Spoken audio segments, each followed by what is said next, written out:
Apple দা কেমন আছো? Apple? Apple নয়, পাতি লেবু দা। তুমি তো আরো ছোট করে দিলে। নেবু না, আঙুর দা। যেভাবে পাল্লাতে শুরু করেছো এ তো কিশমিশকে ঠেকবে বলে মনে হচ্ছে। ও কি? তোমার নাম কি জানো? তরমুজ। বাবা নান পার্টি করতো, মা সবুজ পার্টি। তা দুজনে ভালোবাসি নাম রাখলো তরমুজ।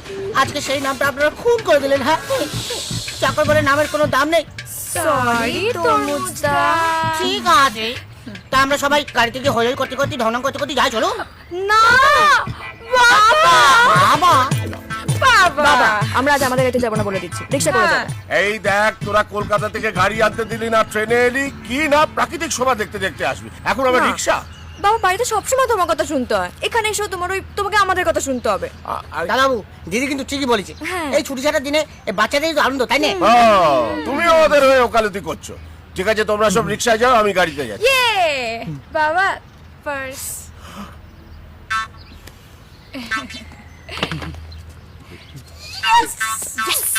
স্বল্প বয়সী দুটি লেডি স্মাগলার জেল ভেঙে পলাতক, ধরতে পারলে নগদ 50,000 টাকা পুরস্কার। কেন কি হয়? নামলে কেন দিদি? নামলি কেন?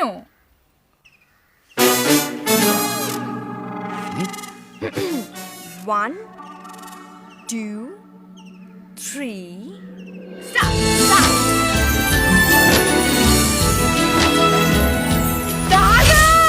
ধরলো কেন? স্মাগলার।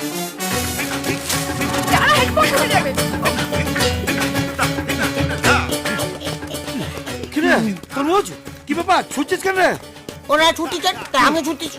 তা আপনি ছুটতেছেন কেন? আমি ওদের ধরবো বলে? হ্যাঁ, কোনো স্মাগলার আমার হাত থেকে পার পাবে না। স্মাগলুর কি? বুঝব ইংরেজি কথা তো বুঝবি না। ঠিক আছে। কোথা গেল রে? ধরলে একবারে চুপচি চেপে ধরবো আমি।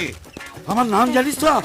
ভজন 008, কাট টু কাট। আর সব বুঝতে পারিনি রে বাবা, তবে এটুকু বুঝতে পারি যে এইভাবে যদি রোজ দৌড়ো না দুবেলা, তাহলে আপনার ফুটবলটা চুই করে শর্ট হয়ে গিয়ে টেনিস বল হয়ে যাবে। মা খালি বল দিচ্ছি। কথা টেনিস এক চট দেবো না, একদম ভ্যানিস হয়ে যাবি প্যাঙ্গর বুধু। প্যাঙ্গার পুদু। দাদু। Yes! আবার আমি জিতেছি। খোকা, আমার নাতনিরা কিন্তু বেশ দৌড়বাজ হয়েছে। হ্যাঁ, মেয়ে দৌড়বাজ আর বাপের মাথায় বাজ। কি বললি? না কিছু না। দেখ খোকা, তোর কোনো ট্যালেন্ট নেই বলে আমার নাতনিরাও যে ওরকম হবে তার কোনো মানে নেই, বুঝলি? তুই এরকম ডিপ্রেস হয়ে আছিস কেন? সেকেন্ড হলাম তো দাদু। তাতে কি হয়েছে? দেখ না, ওরা থার্ড ফোর্থ হয়েও